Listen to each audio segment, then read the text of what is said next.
Hi, Susan Karmacharya. Thank you for being in our podcast. Thank you. I'm happy to be here. Yeah. To start with, if you could introduce yourself a little bit. Very short one. I'm a culinarian. Yeah. I'm very passionate about food. Everything about food. Yeah. So Let's start from there. Yeah, what would you say started your journey towards food? I don't know. I think right from the beginning, since I gained my conscious, even my parents tell me that I've been always after food. So I really can't answer that question. How it just started when I was born. So that's probably it. So there's no defining moment or a No. dish that calls you towards food? No. Yeah. I think food called me. That's what would you say? That's poetic. That's you can say that. Yeah. What about food sanitation? How did you end up in this field? So food sanitation is not my field. I'm very conscious about eating. Sanitation is something that I'm very serious about. It's a very serious subject for me because I've seen people, if the foodborne illnesses is so widely known but less cared. Yeah. Like people know about it, but then they ignore. I think they choose to ignore because they think they don't have better options. I think that was valid long time ago. Yeah. But now, even within, maybe out in Kathmandu Valley, even people with the resources I've seen choosing to ignore the sanitation of the food, or sometimes intentionally choosing, but sometimes they are unaware. Yeah. There are so many things that we see right in front of us that could cause foodborne illnesses, but then not noticing it. Yeah. So I've started sort of talking about it, raising an issue, or at least what do you call that? A conversation starter or something like that. Yeah. So would you say food sanitation is both the customers and the restaurant's responsibility, in your opinion? It's a community responsibility. Yeah. You know, I think it's every person's responsibility, Yeah. not for others. Yeah. If you have to be conscious about food that you're putting in your body. Yeah. You cannot control everything. I'm not saying you can control everything. You cannot be obsessed about it, but at least think about what you are putting in your mouth or what you are eating. Yeah. At home, we do care about lots of food, but there's so many different sections of it. Like cleanliness is one part of it. Why we eat food? To gain nutrients. Yeah. But are we actually preparing food so that we can properly take the nutrients? Yeah. That's another part of it. So there's so many different parts of it. To start with, I'll just think about food quality, sanitation. Yeah. And that's something, and the way we eat food. That doesn't require us to be governed by anybody. Even we don't have to say the government didn't do this for us, or sarkarle yesto garena, ya somebody didn't tell me how to do. It's what we do for ourselves. First thing, like personally taking care of what you eat. Second, when we go to the restaurants, I understand there are lots of policies that says we have to serve quality food, but if customer doesn't care what you're eating, the businesses doesn't have a motivation. As long as they get paid, they don't require. If a customer doesn't care what they're eating, they don't seriously consider about serving food. I wouldn't say everybody is careless about their food, but they wouldn't think as much as they need to. Yeah. So what would you like to say about food consciousness in general? Like, what should an average restaurant goer be aware of? You have to start with water. So water is the key. Yeah. Not just drinking water, because you know how water flows through entire system, right? If it's the groundwater, if the groundwater is contaminated, the storage water is contaminated, everything that touches contaminates. Even if you wash with the detergent and if you wash it with the dirty water, even if it looks clean, it's contaminated. Yeah. You eat vegetables with it, it's contaminated. So you should start with water. And then sourcing of meat, how is it? Sourcing of meat, vegetables, where is it coming from? You know, if the vegetable you've sourced, the places where how they are farmed, how they are produced, how much chemicals they've used in growing the vegetables, how much, when you go to meat vendors, how they have cleaned, washed, how they have prepared meat so that they are serving it to restaurants, and how they put it in restaurants that you eat. And then how, finally, even to the plates and the water glasses that they give it to you. Like, for example, if you buy a water worth of 100 rupees, and then the server wipes the glass with the dirty cloth, and they put that 100 rupees worth of water in that glass, you think it's as good as 100 rupees. It's contaminated. It's not good. I don't care how much that water costs, but it's already bad. And even the plates, if you wipe the plates with dirty cloths, you put a good food in it, you've already contaminated. Like, we have become, our immune system has been built so much that we can resist it, but then there are so many cases of food poisoning. We never blame the person or the restaurants that we eat. We just say, oh, khana khada pet dukhyo, aba aushadhi khane, and then we spend 3 weeks in hospitals, and we don't mind, like, I know we mind, but we end up paying 70,000, 60,000 in hospital, but then you go back and do the same thing. Still. So that's the train, that's the circle that we are in. So we cannot fix everything. There's so much in nature that we cannot fix, but at least I think if somebody takes a little bit of precautions, the thought is you can, if it happens 10 times, maybe it will only happen 1 time or 2 times. If everybody is accountable for it, then you start to become conscious. But then I think it has to come from consumer. Like, whoever eats the food has to ask, where's my food coming from? So they have to set the standard for what they want, and the restaurants will match up to it. Right? Exactly, because if you don't eat, and the restaurant knows that your customer is not going to come and eat because your kitchen is dirty or your bathroom is dirty, your food is dirty, then for them to survive, they have to raise their standards. But if governments, even if you say governmentले rule राख्यो भन्ने हुन्छ भने, but if you're not caring for that, they'll find a loophole not to care for it, right? So I think the consumer demand has to push that standard for them to stand up, and you have to say you're worth it. We are worth. Maybe we're not worth. We cannot afford to eat like expensive food, but I think every human being, it's a right of human being to eat food that doesn't hurt you. Simple as that. Biramie nagorne khana ta hunu paryo. I think that should be the bare minimum. Bare minimum, exactly. And are we actually caring for it? I doubt it. We buy 100 rupees worth of water for that, but we never think about the dirty glasses and plates. And we never even ask a question. Kele pucheko? Kasari safa gareko? Taparko pani kasto cha? As we start asking questions, raise the topic and ask questions with vendors, suppliers, then not even just in a restaurant, even if you go to a meat shop, like if you see, like if it's not a good location, you just say, "Tapeko ta kasto four raisa abadekhi ma yaha kindina." You cannot you just don't turn back and say to somebody else, "Tya kasto four." So tell to that person who's selling the food and say, not disrespectfully, very nicely. Tapeko khana ta kasto jinga bhankira raisa मलाई त यहाँ खाना किन्ने डर लाग्यो म त तपाईको आउँदिन म त्यहाँ जान्छु.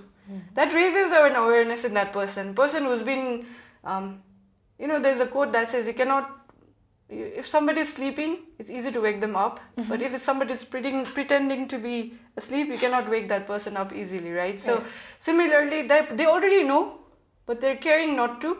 But unless you push them and bring that awareness, like, oh, मेरो customer आउने पनि गयो भनेपछि, then slowly they'll start to raise their standard, is what I think is मेरो एकदम simple personal evaluation. I think this is fair because even, sometimes when you go to restaurants, the waiters will come ask you how the food was. And even if it's bad, we don't have the habit of saying it. We're like, yes, it was okay. We're too polite.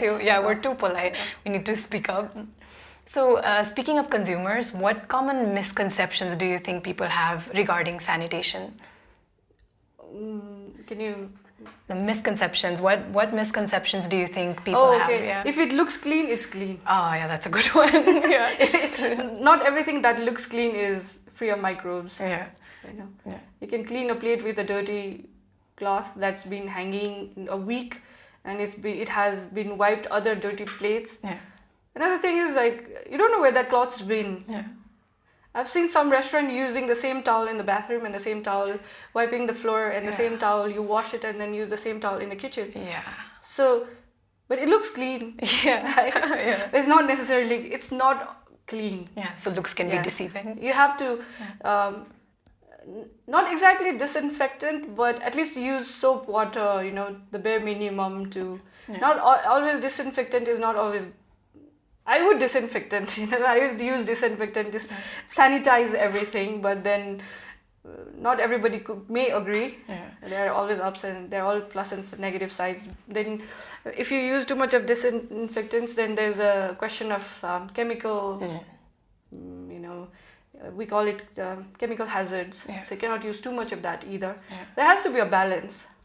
But then you have to slowly find that balance. Yeah. Do not use too much of chemicals, but do not use anything and just water either. Yeah. You see so many versions of this, like, you know, some restaurants have those gloves, but then they use the gloves to touch everything, completely negating And the gloves. nose. Yeah, exactly. Ears, you use your hair, you know. Oh yeah.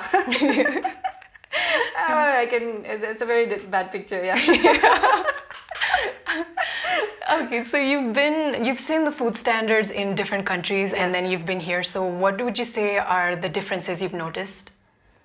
I think what I've learned is there's so many things, the practices that we used to have in olden days, they're very good. Yeah. Like, they're very practical. Even our balanced meal, like how we eat our food, like so much, if you look at the food pyramid, our food, our original food, like the meal plate is very well balanced.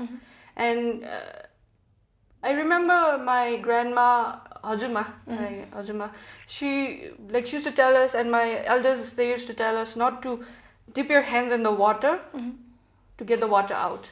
Yeah. If I think of it now, I can see it's about contamination, because if your hand's dirty when you dip water inside the gagri, then it's dirty. Yeah. Do not use your shoes and go straight to the kitchen. Yeah. You know, leave your shoes outside, wash your hands and everything. It was well practiced, but then we become so it's not, but then we've lost that consciousness. Yeah.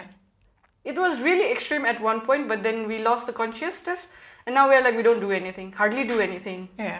So we do it because we are told to do. I wouldn't say not everybody does it. I cannot generalize that either, but then we have to know why we are doing what we are doing. Yeah. So I think older practices were done very well, but we haven't adopted it. We should, I shouldn't say we haven't, because that would be a wrong statement. I would say we should adopt it better in our new modern, like new life, new world is the world we are in right now. Yeah. Yeah. So, you know, as a food sanitation expert, I don't call me an expert. Okay. This is something that I'm very... As a food enthusiast, yes. Do you find yourself, like, even when you go to restaurants, you're just noticing all these little things even that at are... home. Yeah, even at home. Even at home. So it's never off your mind, right? So you're just like, oh, this could have been done better. This could have been done better. Like, my senses are very alert when it comes to food. Yeah. My mom probably sometimes hates me for that. But yes, it's always on. When it comes to food, it's always on. Yeah. Because that's what I live to eat. Like, food is my thing. Yeah. And that's something that I really respect. Yeah. It's not just for fun. Yeah. I respect food, you know. So to have a respect for ingredients is that you have to handle that food very properly. Right from the where it comes from to how it goes, you know. So we cook it and we eat it. So for that, can you imagine? This is something that I learned from Japanese food culture. You know, I've read about them, and that's something that I very respect. Somebody's worked for, like, if you're eating a bowl of rice, somebody's worked really hard for that. Yeah. For you to enjoy that bowl of rice. But then, can you imagine somebody making a mistake and not really taking care the dirts out and cooking for you, and then eat rice and you go crack, and then it's like somebody's work has been wasted. So if you think about that,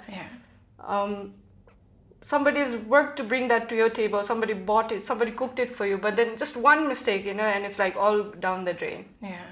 We don't think that far. Yeah. But that's what I think. Like, if you respect the food, you have to think about how it's served, how it's respected, and how it's put it in your plate. And you have to respect that plate of food to eat it. You know, don't take it for granted is what I say. But, you know, you shouldn't. We should not we should not take it for granted is what I would say. Yeah, but you know, I feel like when you say things like you can't take food for granted or that you should make a more conscious choice, that these are like more general statements and people will hear it and then they'll forget about it and they're like, yes, okay, today, but then what about tomorrow, you know? So what do you think an average restaurant goer should really keep in mind in terms of like his or her eating standards? So let's take a chicken. Okay. You know? The grains that chicken eat is what the flavors that comes into the meat. Yeah. And for me, when I eat the chicken, I can literally, not everything, but sometimes I can, maybe not good, but if that chicken had tasted like low quality grain, I can actually taste it in the chicken. And usually when you put too much spices, they try to cover it, but when you go in the middle, you can actually smell it, you know. Yeah. Don't eat it. Yeah. Don't eat it, don't pay for it. Yeah. I might get into a fight, but but at least say, I'm not eating your chicken because this chicken stinks. Yeah. You know, if you look at the glass, ask them, how have you wiped it? Yeah. Look at the server who's serving you. How is the server presenting himself? Yeah. Don't be rude, but at least go and tell the chef, तपाईहरुले त खाना यत्रो महँगो खाना दिइरहनु भएको छ, at least आफ्नो सर्भरको त हाइजिनको कुरा गर्नु पर्यो नि. I understand sometimes the server themselves don't have the facility that they can go and, but then the basic that you have to do. If you are the cause of the harm to others, you have to take care of basic necessity, you know. So the plates that I'd go and check the bathroom first.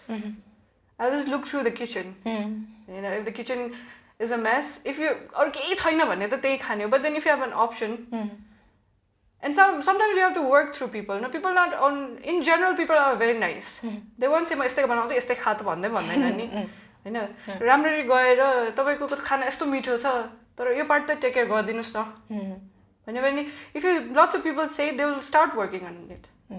You don't have to be offensive, but at least you bring the awareness. Because it's not easy for everybody. But then you have to start somewhere. At least the bare minimum is what I think. So in terms of food sanitation, where would you like to see Nepal headed? Like which direction? I would say it doesn't matter whether it's internal guests or external guests. I should be confident to eat in any Haryo Parda and I know I'm not going to feel sick. Because I love Haryo Parda food. Like they're so local, they've made it so well, like their culinary skills so good. But just because of their sanitation practices, you might not want to go there. But then we both are missing out. So I want to be confident. At least यहाँको पानी जगबाट खाए पनि म बिरामी हुँदिन. यो ग्लासमा खाए पनि म बिरामी हुँदिन. खाना त भइहाल्यो.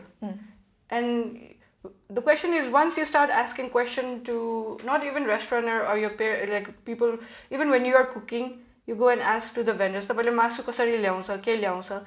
So बिस्तारै यस्तो हुन थालेछ है भनेपछि they start cleaning the place.